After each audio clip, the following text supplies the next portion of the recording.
Halo semuanya. Nah, apa kabar kalian? Tentunya baik-baik saja kan? Nah, di video kali ini saya akan membuat biografi tentang salah satu pahlawan wanita dari Indonesia yang berjuang mengangkat derajat wanita agar sejajar dengan laki-laki. Nah, pastinya kalian sudah tahu kan itu siapa? Nah, kita akan membahas tentang biografi Raden Ajeng Kartini. Raden Ajeng Kartini lahir di Jepara, Hindia Belanda pada tanggal 21 April 1879 dan ia meninggal di Rembang, Hindia Belanda pada tanggal 17 September 1904 pada usianya ke-25 tahun atau lebih tepat disebut Raden Ayu Kartini. Raden Ayu Kartini adalah tokoh Jawa dan pahlawan nasional Indonesia. Kartini ini merupakan pelopor kebangkitan wanita pribumi. Kartini lahir di tengah-tengah keluarga bangsawan, oleh karena itu ia mendapat gelar kebangsawanan di depan namanya, yaitu RA, yaitu Raden Ajeng, jadi Raden Ajeng Kartini. Gelar kebangsawanan tersebut digunakan sebelum ia menikah. Jika ia sudah menikah, maka gelar kebangsawanannya menjadi RA, yaitu Raden Ayu Kartini. RA Kartini memiliki saudara yang berjumlah 11 orang. Dia memiliki saudara kandung dan saudara tiri juga. Kartini merupakan anak kelima dari 11 bersaudara. Ia juga merupakan perempuan tertua dari 11 bersaudara. Kartini sebagai anak bangsawan tentunya ia berhak memperoleh pendidikan yang layak. Ayahnya kemudian menyekolahkan dia di ILS, yaitu Europe's Language School atau Sekolah Dasar Eropa, dan di sanalah dia belajar bahasa Belanda dan bersekolah hingga usia 12 tahun. Sebab ketika itu menurut kebiasaan ketika itu, anak perempuan harus tinggal di dalam rumah untuk dipingit. Hingga pada akhirnya Kartini tidak bisa melanjutkan cita-citanya, baik untuk menjadi seorang guru di Batavia ataupun kuliah di negeri Belanda. Meskipun ketika itu ia mendapatkan beasiswa untuk belajar ke sana. Sebab pada tahun 1903, pada saat Kartini berusia sekitar 24 tahun, ia dinikahkan dengan KRM Adipati Aryo Singgijoyo Adiningrat yang merupakan seorang bangsawan, juga bupati di Rembang yang telah memiliki 3 orang istri. Dari pernikahannya dengan KRM Adipati Aryo Singgijoyo Adiningrat, Kartini kemudian melahirkan anak pertamanya, yaitu Susalit Joyo Adiningrat pada tanggal 13 September tahun 1904. Namun miris, beberapa hari setelah lahirnya anak pertama, Kartini wafat dan ia dikebumikan di Desa Balu, Kabupaten Rembang. Perjuangan Kartini tidak hanya tertulis dalam kertas, tapi ia mewujudkannya dengan membangun sekolah di Rembang. Nah, Kartini ini ia ingin melihat kebebasan para wanita-wanita di Belanda. Oleh sebab itu, ia ingin sekali membuat wanita di Indonesia itu bebas karena dia sendiri merasakan ketika ia hanya bisa sekolah sampai usia 12 tahun. Padahal dia itu anak bupati, bagaimana dengan anak yang lainnya? Nah, Kartini ini juga sering bergaul dengan orang-orang terpelajar Eropa. Dia juga sering membaca karya-karya sastra orang Eropa, ya seperti yang isinya itu seperti tokoh-tokoh Eropa. Karya-karya yang sering dibaca itu seperti karyanya Multatuli, yaitu Max Havelaar. Oleh karena itu, ia ingin mengangkat derajat wanita agar sama dengan laki-laki di Indonesia. Nah, kesulitan yang dihadapkan Raden Ajeng Kartini itu ada yang pertama, itu ada beliau tidak diperbolehkan sekolah hingga lulus sampai kuliah. Karena beliau hanya boleh bersekolah hingga usia 12 tahun, setelah itu beliau harus dipingit sampai ada yang melamarnya. Terus yang kedua itu beliau dikurung di kamar sampai ada melamarnya, itu namanya dipingit. Terus yang ketiga, itu beliau tidak bisa memilih calon suami itu sudah dipilihkan atau sudah dijodohkan. Terus beliau tidak bisa bertemu dengan ibunya, dan yang terakhir terdapat penyelewengan hak antara perempuan dan anak-anak. Nah, cara Kartini untuk mengatasi kesulitan-kesulitan yang dihadapinya, itu yang pertama, kan dia sudah bangun sekolah di Rembang. Nah, banyak sekali pahlawan-pahlawan nasional wanita yang ikut membangun sekolah-sekolah juga, seperti daerah Surabaya, Jogja, dan lain-lainnya. Lalu Kartini ini terus maju tanpa pantang mundur. Dia juga selalu berdoa kepada Yang Maha Kuasa. Nah, setelah meninggalnya Kartini, surat-surat yang ada di Kartini itu dijadikan sebuah buku yang bernama Habis Gelap Terbitlah Terang atau Kalau bahasa Belandanya itu adalah Door Duisternis Toch Rich. Hal menarik yang dapat kita lihat dari Raden Ajeng Kartini ada 10. Yang pertama, Raden Ajeng Kartini seringkali disebut sebagai pahlawan kontroversial karena buku yang berjudul Habis Gelap Terbitlah Terang masih diragukan oleh para sejarawan. Sebab itu ia disebut dengan pahlawan kontroversial.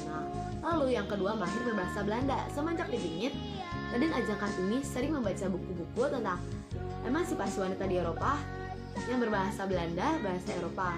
Dia mahir bahasa Belanda. Lalu yang ketiga, Kartini benci dengan tata cara hidup feodal Jawa. Ia tidak suka dipanggil dengan Raden Ajeng Kartini, lebih suka dipanggil dengan Kartini, dan ia tidak suka saat adiknya berbicara dengannya sangat halus dan menunduk. Lalu yang keempat, dibully di sekolah dan dikurung di rumah. Dibully di sekolah karena Kartini merupakan keturunan Jawa yang berkulit coklat, dan guru-guru tidak rela memberikan nilai yang bagus kepada murid yang berkulit coklat. Dikurung di rumah semenjak ia dipingit, ia akan dikurung di rumah sampai ia menikah. Lalu yang kelima, dipoligami karena ayahnya. Kartini melihat konflik yang disebabkan oleh ibu kandung dan ibu tirinya. Kartini tidak ingin terjadi poligami di antara komunitas untuk mengangkat penderitaan yang dirasakan oleh wanita.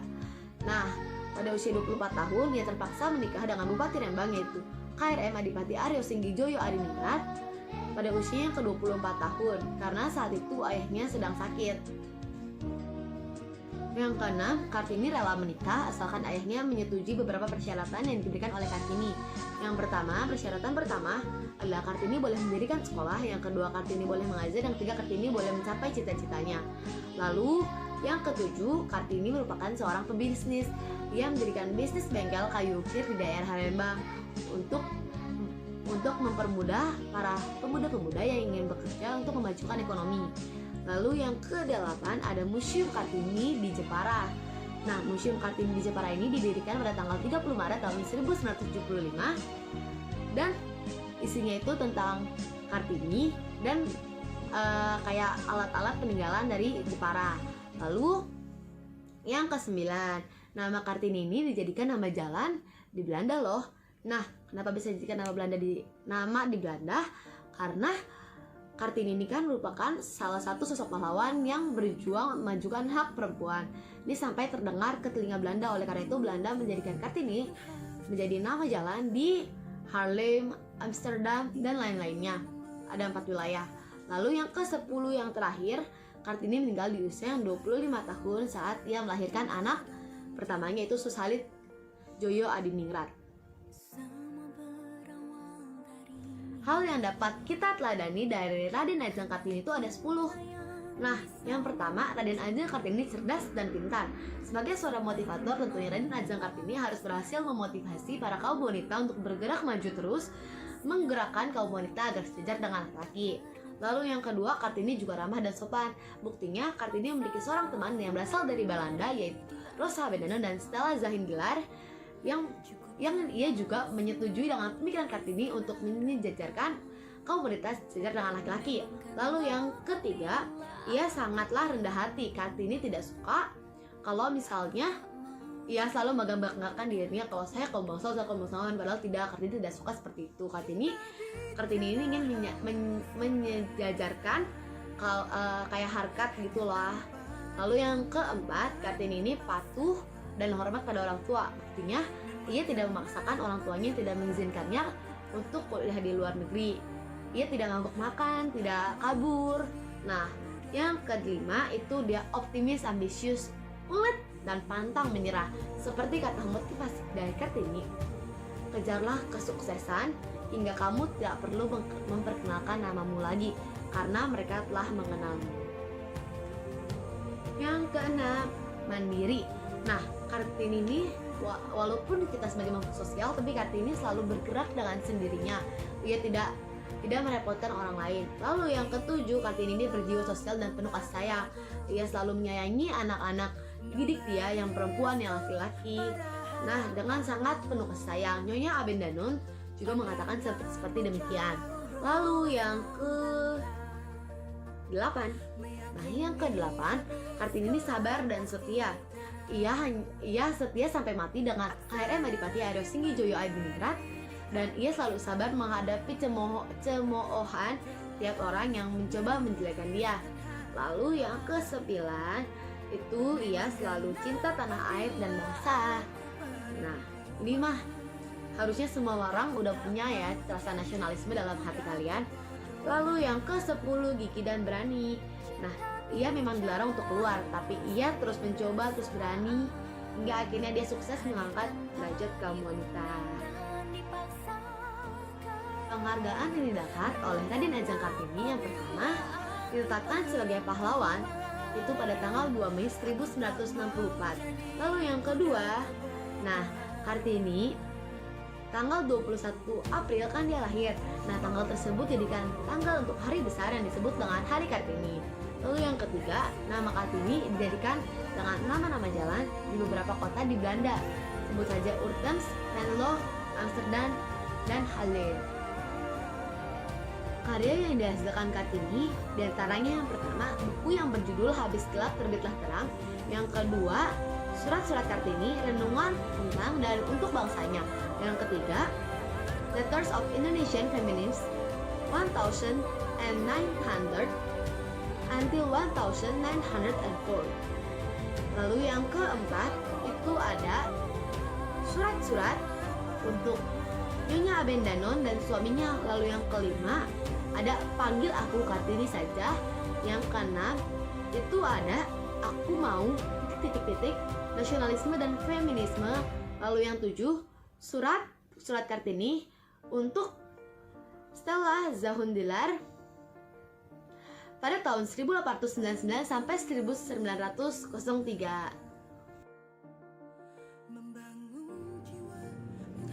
Raden Ajeng Kartini layak dibuatkan biografi karena yang pertama, beliau sangat berjasa pada bangsa dan negaranya. Lalu yang kedua, beliau berani mempertanyakan adat yang tidak sesuai dengan norma kemanusiaan dan berani menyuarakan hak-hak wanita. Yang ketiga, beliau ini memperjuangkan pendidikan untuk perempuan dan orang-orang yang belum dapat pendidikan yang layak. Yang keempat, beliau membuat sejarah penyetaraan hak-hak dan martabat manusia. Tentunya kalau bertemu dengan Raden Ajeng Kartini, yang pasti yang pertama bakal saya ajak foto dulu karena dia merupakan salah satu pahlawan yang meningkatkan harkat dan martabat wanita. Lalu yang kedua, saya akan menanyakan bagaimana cara dia berani mengambil tanggung jawab sebesar itu dan berani memotivasi para kaum wanita, dan bagaimana cara dia agar tidak pantang menyerah. Lalu yang ketiga, saya akan menanyakan bagaimana kabar keluarga dia dan beliau. Nah teman-teman, sekian penjelasan dari saya mengenai biografi tentang Raden Ajeng Kartini. Semoga dapat bermanfaat ya untuk teman-teman semua. Terima kasih, sampai jumpa.